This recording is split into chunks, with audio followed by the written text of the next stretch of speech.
Assalamualaikum warahmatullahi wabarakatuh, sahabat sehat RSI Hidayatullah. Kembali lagi bersama saya Dr. Fadli Robi Amsriza, spesialis bedah, dokter bedah di Rumah Sakit Islam Hidayatullah. Pada pertemuan kali ini, kita akan membahas tentang usus buntu atau yang disebut apendisitis.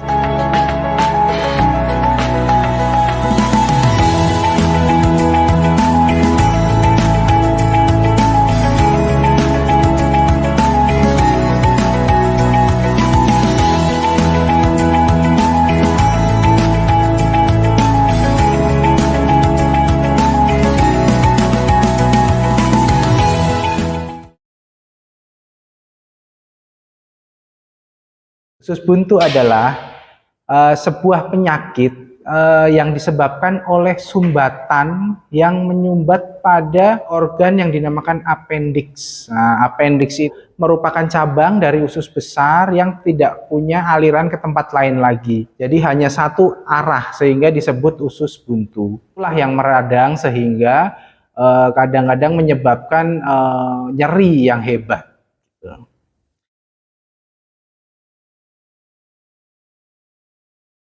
Gejala usus buntu biasanya diawali dengan rasa mual, muntah, nggak enak di perut, mirip sekali dengan sakit MAH. Jadi kadang-kadang awal-awal bila periksa ke dokter akan didiagnosa sakit MAH atau sakit lambung. Tidak apa-apa, memang perjalanan penyakitnya seperti itu.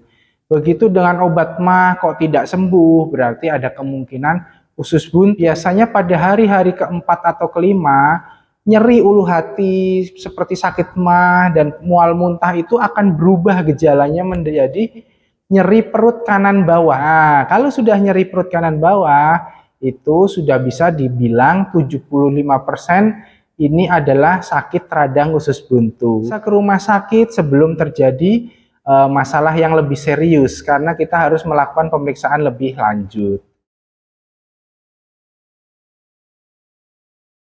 Bagaimana sih deteksi dininya? Jadi Bapak Ibu sekalian, adik-adik di rumah mengalami sakit perut dan curiga ke arah usus buntu, kalian bisa menekan di perut kanan bawah. Dari arah pusar, ambil serong ke arah tulang panggul. Di tengah-tengahnya tekan.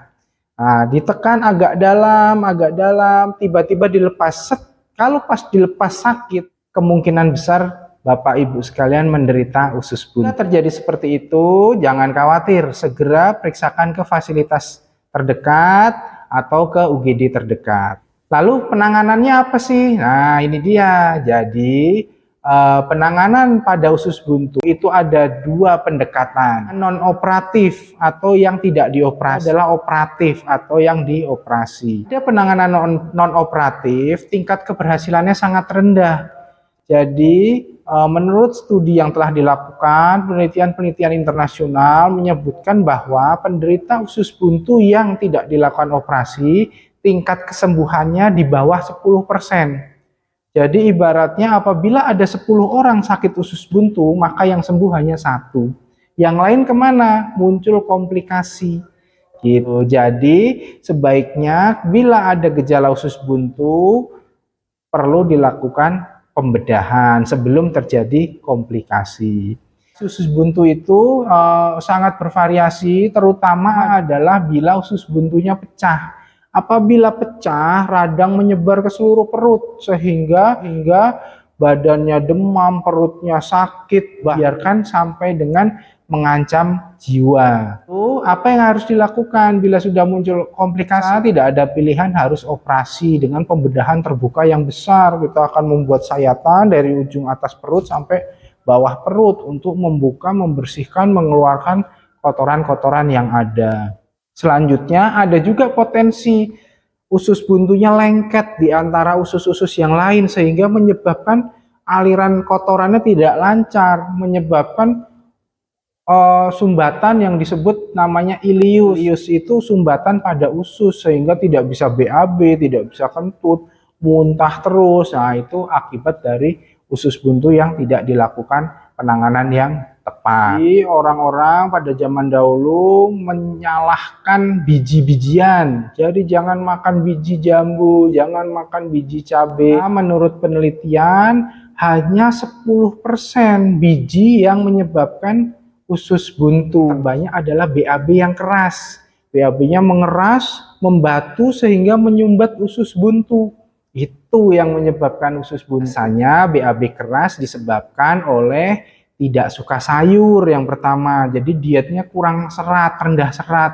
Sehingga BAB-nya akan mengeras, membatu, atau dehidrasi, sering haus, kerjaannya berat tapi jarang minum.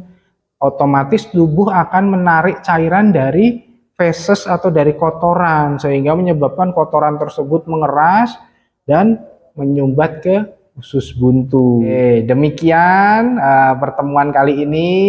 Tetap sehat, tetap semangat. Jangan lupa jaga kesehatan. Assalamualaikum warahmatullahi wabarakatuh.